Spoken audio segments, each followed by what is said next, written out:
Hey, what's up, Fit Fam? So we're almost through 2024. We've made it to the last Strength Club workout of the year. For those of you that have been with us since January, it probably feels pretty good to have made it this far, staying consistent with those workouts as well. Hopefully you're feeling stronger. I definitely see it in you when you're in the sessions. Hopefully you're feeling it as well. So let's get into that, the last Strength Club of the year here. So, you know the drill. We got our templates set up here. We're going to start with our ramping here. So we're going to start with some hangs like we always do. Obviously great for that shoulder strength, grip strength, shoulder mobility, decompressing the spine. Remember here, I want you focusing on your breathing. Long, deep breath. Hold it in for a couple seconds. Slowly push all that air out. A good goal here is like 2 to 4 big, deep breaths here. Obviously, you can use the box for those feet as well if you need to. So we're going to match that up with our landmine single leg RDLs here. So this is a great sort of balance exercise along with activating some of those posterior chain muscles here. So as you can see, inside hand holds, outside leg is the one that's going to be doing the work, so that inside leg is moving here. You want to try to get that leg coming up as high as your chest is going low, so they're kind of balancing each other out here. And then focus on that standing leg, nice and controlled, not letting that knee cave in on you as you're driving back up.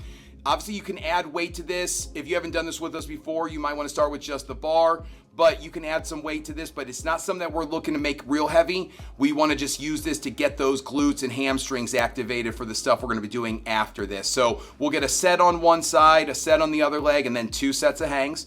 The second combo here for our ramping is going to be our rollouts and our bridge with the band pull downs. So again, when we're working those rollouts, you're just going to go out as far as you feel comfortable here.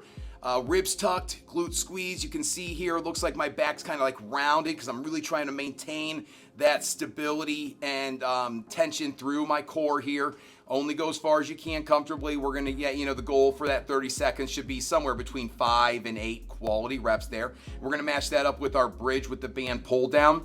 So we go over to the bands. Now this one, we're going to be, our head's going to be near the beam. We're going to pull those bands down, and notice how Coach Cat here is keeping those hands pulled down the entire time. This is going to get those lats and abs engaged, and then we're going to drive through those hips and squeeze those glutes tight. Now, this is another great exercise to get those glutes firing for us. So you want tension in that band. You want to make sure that band feels heavy as you're pulling it down, and then really focus on squeezing those glutes as tight as you possibly can as you bridge up here. So we're gonna get them firing because that's gonna get us ready for our deadlift that will be coming up in a few minutes here. So we'll get 2 sets of those, and then we're gonna move on here. So then we get to our total body and power work here. We're gonna start with some push-ups. So we're gonna do 5 to 10 push-ups here. Again, at least 5. Some of you can do at least 5 good reps up. If you can do 6, 7, 8, 9, or 10, you're not going to stop at 5. And take your time, focus on quality reps, just like we'd worked on with the negatives in November. We're going to work at a steady tempo here, second or 2 on the way down, pause at the bottom, pushing the ground away from you. Of course, you can get your bar set up or whatever adjustments you make to make sure you get at least 5 quality reps in. And we're going to pair that up with our sled push and drag. So when we get to the sled push and drag, we're thinking about speed and power here. So we want to keep those sleds relatively light so that you feel almost like you're sprinting across the floor as you're working it here. So for most of you, we're probably going to take some away. It's definitely not going to be as heavy as you've been doing on some of your heavy work. We want to keep it light, 45 pounds, maybe even lighter for some of you, depending on how fast you want to move, because this isn't about getting yourself worn out or taxing those muscles too much. This is about getting that heart rate up for a couple minutes and then getting all that energy flowing through that body. So we got those push-ups matched up with the sled push and drag, staying nice and low on the way back, toe to heel here, nice and controlled. We're going to get 2 sets of this in, and then we're going to move on to our strength training. So for our strength training sets, we're going to be working a straight circuit this month. So we got 3 exercises that we're going to work, and we're just going to work through all 3 before we move on to our second, third, or fourth sets of these.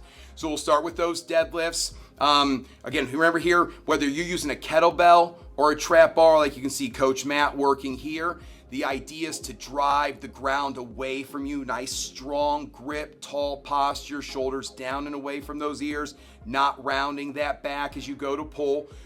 Now we're doing 10 reps of these. So when we're doing 10 reps of deadlifts, I want you to err on the side of making it lighter especially considerably lighter than maybe what you've been doing for 5 or 8 reps, especially for the first set. And the reason why is because 10 reps is a good number of reps here, and I want to see how you're feeling afterwards. So remember, in that first week, the first time you do this workout, go a little bit lighter, focus on your form, and then see how your body's feeling from doing those reps. And then if you're feeling pretty good, you can take the weight up on that second or third set, or wait till the next week and take that weight up the next week. But don't feel that need. I don't want you to feel like, I don't want that 10th rep to feel like the last good rep you can do and you're struggling to get it done.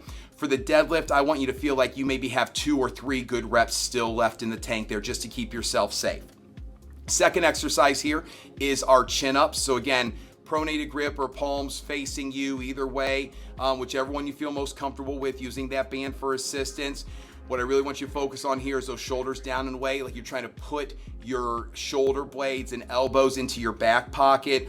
Pull that bar down to you, pushing that air out as you drive on up. And again, if your chest isn't getting up or your neck and chest are not getting up to the bar, add some assistance here. Don't be afraid to add assistance on these. I want quality reps here. You're going to get more out of your muscles, are going to get more out of that full range of motion than they are from trying to just make something hard here and having to jerk yourself up. So take your time, challenge yourself on those reps. Again, I know 10 is a lot. Take your time on these. Take those extra breaths between reps when you need to as well. And then the last one here is our landmine half kneeling overhead press. So for this one, we're going to work 10 reps on each arm. We're pressing with the same arm as the knee that's on the floor, squeezing that back glute, toes tucked under. You notice at the top of this, I'm getting a little bit of a rotation as I really try to reach and press that bar up as high as I can.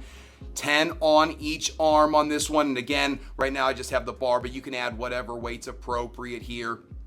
Always start with the arm that is not as strong. So I'm right-handed, that's my stronger arm. My strong arm's gonna be my left arm. So I'm gonna start with my left arm, because that weight, I know if I can get 10 on that side, I'm gonna get 10 on the other side. But if I start with my stronger arm and I struggle to get 10, odds are it's going to be a little too heavy on that left side. So kind of let the side that's not as strong dictate the weight for this exercise as you get started with it. So 10 on each side. And so we're going to go through that in the first week. You'll get 2 to 3 good sets in, at least 2 in. You might be able to get 3 in. And as we keep progressing here, the goal is going to be to get 3 sets in and possibly a 4th set for some of you. But again, as long as each set has you feeling like that was some quality reps, 2 is going to be enough.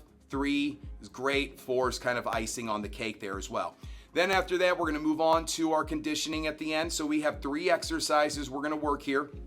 And we're going to go through it 2 to 3 times. So we have our Echo Bike. Now on the Echo Bike, we're going to go with 5 calories because we're doing it as a finisher. So we got 5 calories on that bike, pushing and pulling, using those arms and legs, going as hard as you can here. Now again, it's up to you. You can go slower as well, but it's always nice to have a goal of a time you're going to try to meet or beat here. So always trying to set a new PR on that can keep you motivated. Don't be afraid to really push yourself on this one. Again, it's only 5 calories. Let's try to get it done quick and really push yourself. From there, you're moving from the bike over to our kettlebell swings. So either 5 dead stop swings or 10 repetitions. So you can see Coach Kat here parking that bell. Notice how she's really driving through those legs as she swings that bell and tries to throw it across the room. Glutes are squeezed tight at the top. Legs are nice and straight. You can also, so if you do the dead stop, it's going to be 5 dead stop swings. If you want to go with those repetitions here, you're going to do 10 of them. Lots of power on this one, driving through those heels, almost like it's going to feel like you're jumping off the floor here as you're working it. So 5 or 10 quality reps there. And then our last exercise, we're going to do some heavy carries. So you can do a farmer carry like we've worked before with holding both kettlebells, shoulders down and away. You can see Coach Carey here with that tall posture, abs walled up, nice strong grip on those kettlebells. Small steps. Notice how she's walking like a dude, not like a lady. We're not letting those legs cross here. We're really trying to force those core muscles to stabilize as we're walking. You could also do a suitcase carry, which is going to be just the holding one kettlebell on one arm and nothing in the other arm. And this is going to be a little bit more core intensive because you're going to have to resist that pull from that kettlebell. If you do the suitcase carry, you're going to go down on one arm, back on the other. Farmer carry, just going down and back. You can also work a rack carry for this one as well, which I don't think we have a video of, but just holding that kettlebell at your shoulder and doing your rack carry down on one side, rack carry back on the other side here as well. Coaches can show you that as well. So whichever one you want to mix it up, you can do a different one for each set as well, but you want to make sure you are going as heavy as you can on those carries. The key to the carry and getting stronger from it is really challenge yourself. I'd rather you pick up a weight that at some point you have to put down as you're working, as opposed to something that feels light and by the time you get back you realize, oh, I could have gone heavier there. So don't be afraid to pick up something really heavy. You can always set it down at any point as well. So we're gonna get 2 to 3 sets of those there, and that's our first workout of our December Strength Club. So again, lots of simple fundamental stuff there. It's going to really, I want you to focus on challenge yourself, going as heavy as you can on those weights and intentional with the reps and that pacing there as well. So it's going to be a great workout. I'm excited for this one. Let's get ready to work on workout B here as well. Love you, bye.